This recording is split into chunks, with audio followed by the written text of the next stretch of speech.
Hi, I'm Tony Ulwick. Today we're going to talk about the steps in the innovation process. What's interesting about this is many folks don't believe innovation is a process. So we're going to go one step deeper here. We're going to define innovation as a process, break it down step by step. And what's unique about this is we're going to show you an innovation process that will help you increase your chances of success by 5x. If you want to learn more about this, you can dig into my book. It's a free ebook, free audiobook at jobsfordembook.com and the link below. As we jump into the innovation process, we're going to introduce 5 steps. The first step being defining a market in a unique way. The second, defining customer needs in a unique manner. Third, we're going to talk about identifying which of those needs are unmet and discovering if there's segments of different unmet needs. And the final step, we're going to take all this information and use it to formulate a market strategy and a product strategy. The beauty of this is the product that you conceptualize, you will know with a high degree of certainty will win in the market before development begins. And this is how we help you increase your chances of success by 5x. So let's start by defining what innovation is. We're going to talk about innovation as a process. It's the process of devising a solution that addresses unmet customer needs. It's everything that happens before the development process. Many people talk about it as the fuzzy front end of innovation. And that's what we're talking about. The output of this process should be a solution that you know with a high degree of certainty will win in the market before you start developing it. That's the idea of the innovation process being upfront. There's a couple of approaches that you might take to solving this equation, if you will.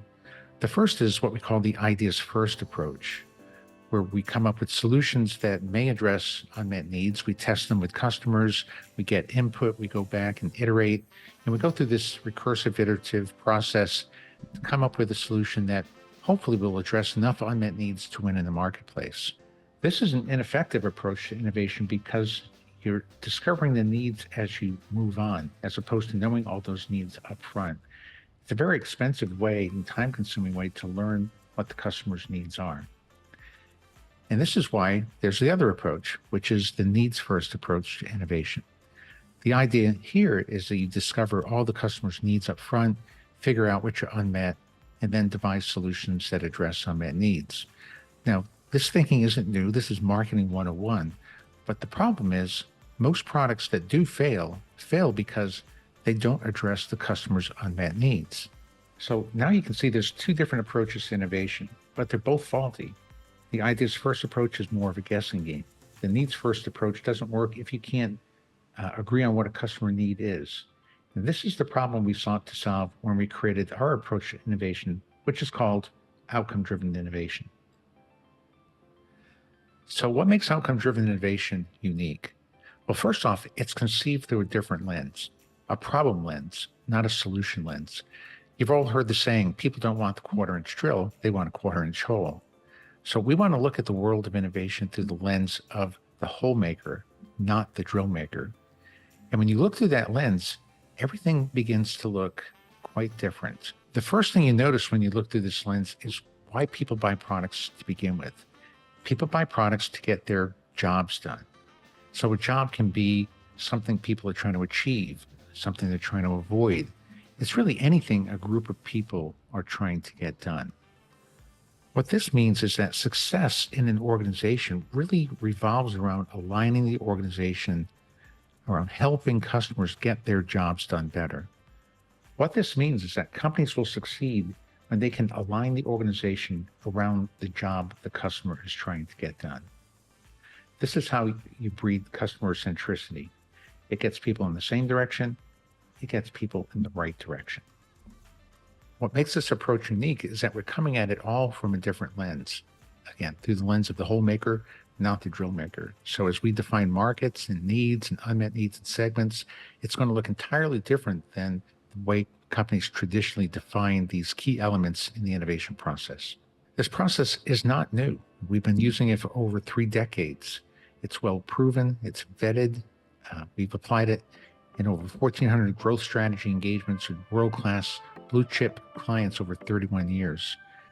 And what we've learned is this approach works in every industry. It works because in every industry, Customers are people trying to get jobs done. So, how does the ODI process work? It begins by defining a market. What's unique here is we're going to define a market not as a product or a technology. We're going to define a market as a group of people getting a job done. What I find interesting about this is markets are defined in many different ways across organizations. Are they defined around a solution, a vertical, a region, geography, a demographic, a psychographic, a use case? Think about how your company defines its markets. When we look at this issue, we're going to look at it through a new lens. We're not going to define markets around products or verticals or use cases or demographics.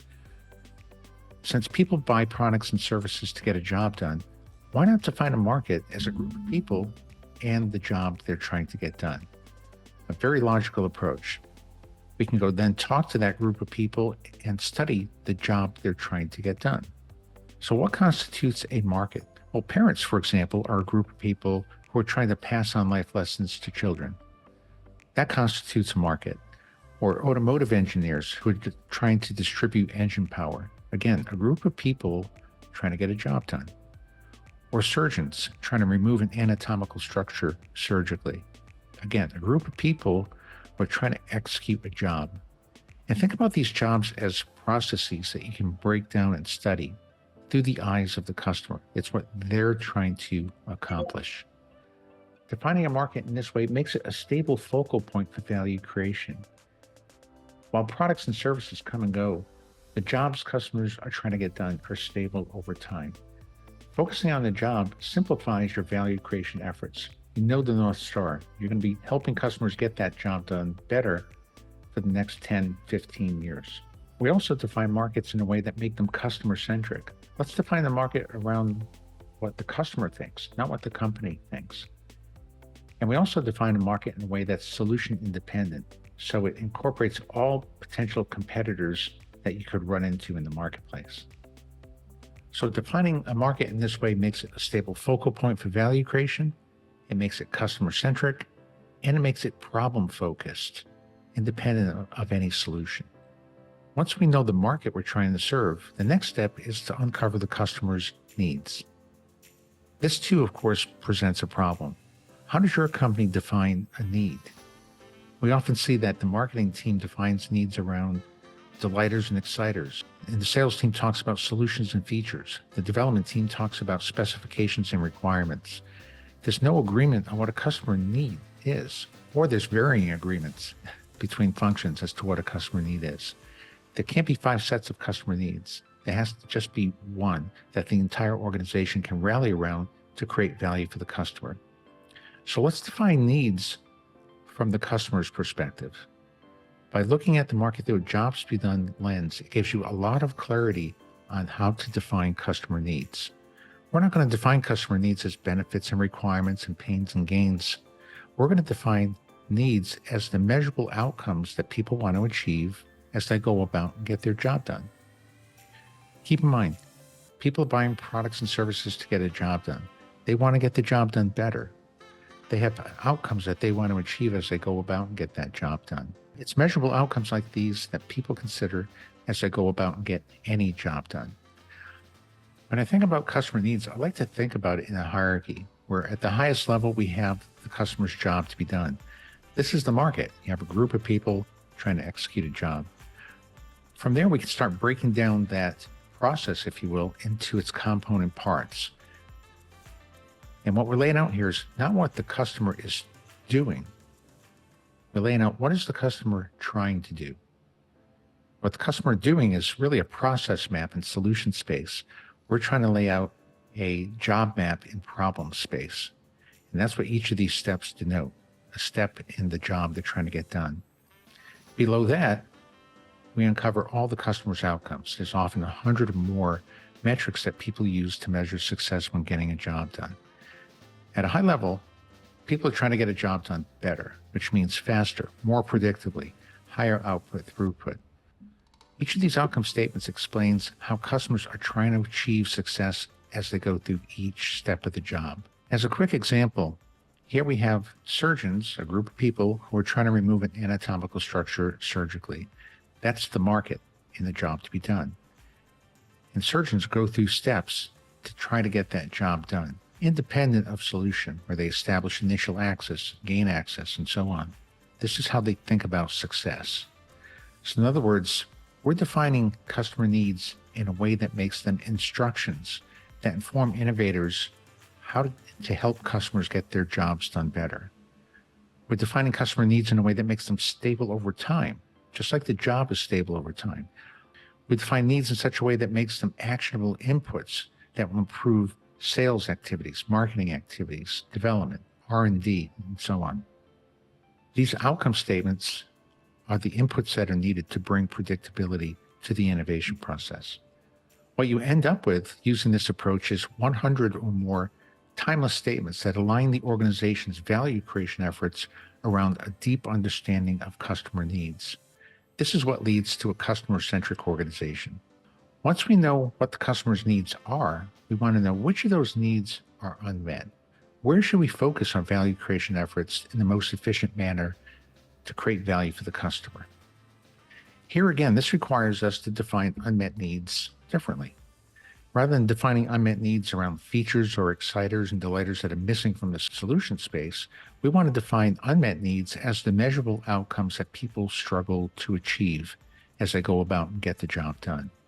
To discover those unmet needs, we rely on quantitative research, where we can survey hundreds of customers and get their opinion on which of these needs are important to them, but not well satisfied with the solutions that exist today. Those needs that are very important and not well satisfied are their unmet needs.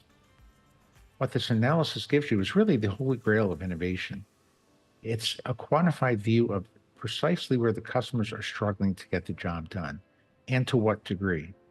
Now we know where we can focus our attention to create more value for customers, and we also know where the customers are overserved.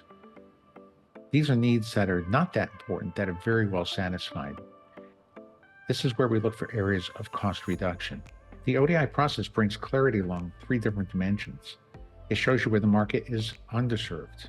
These are needs that are important and not well satisfied. This becomes a focal point for value creation efforts. It also points out where the market's overserved. These are needs that are not that important but well satisfied. This points out areas for cost reduction. It also points out needs that are very important yet very satisfied. We call these table stakes, and creating solutions that fail to address these needs can lead to failure in the marketplace. So here you see we're defining unmet needs in a unique way, in a way that makes them quantifiable, defensible, it's backed by data, and actionable inputs into ideation and other workflows from a marketing, sales, and development perspective. Think about this as the beginning of a transformation inside your product team, where the team has gone from a position where they don't agree on what a market is, and they don't agree on what a customer need is. Now they agree on who the market is, what the needs are, and which needs are unmet and to what degree. So instead of debating the market and the needs, they can begin debating the best solutions to address those unmet needs in the marketplace. This is really a game changer.